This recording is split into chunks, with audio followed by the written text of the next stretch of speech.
No, Mum, marriage didn't come natural. My wife had to break me into it. It came natural to her. She's what you might call a regular old hen. Always wants to have her family within sight of her. Wouldn't go to bed unless she knew they was all safe at home and the door locked and the lights out. Always wants her luggage in the railway carriage with her. Always goes to the front of the train and makes the engine driver promise her to drive carefully. She's a born wife and mother, Mum. That's why my children all ran away from home. I very often felt inclined to run away myself, but when it came to the point, I couldn't bear to hurt her feelings. So in the end, I never did run away at all.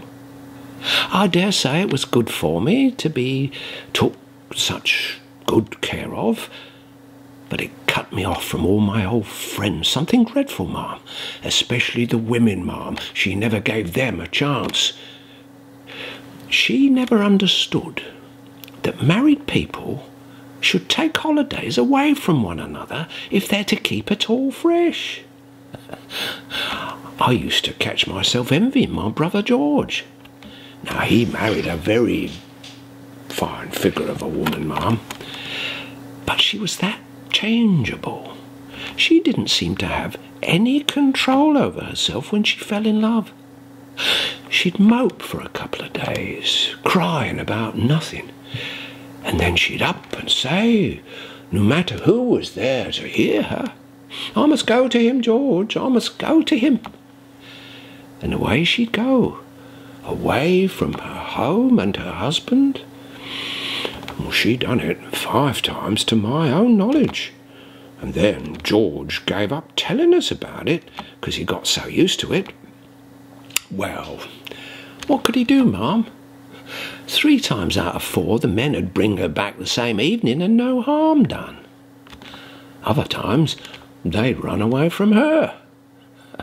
George told her again and again that if she'd only hold off a bit and stay at home, they'd be at her feet all day long. She got sensible at last and took his advice. George always did like a lot of change of company. But I will say for Mrs. George that the variety of her experience made her wonderful interesting. That's where the flighty ones have it over the steady ones, Mum. Now look at my old woman. She's never known any man but me, and she can't properly know me because she don't know any other men to compare me with. But Mrs. George, she came to know a lot about men of all sorts and ages, for the older she got, the younger she liked them. And it certainly made her interesting. I've often taken her advice on things when my poor old woman wouldn't have been a bit of use to me.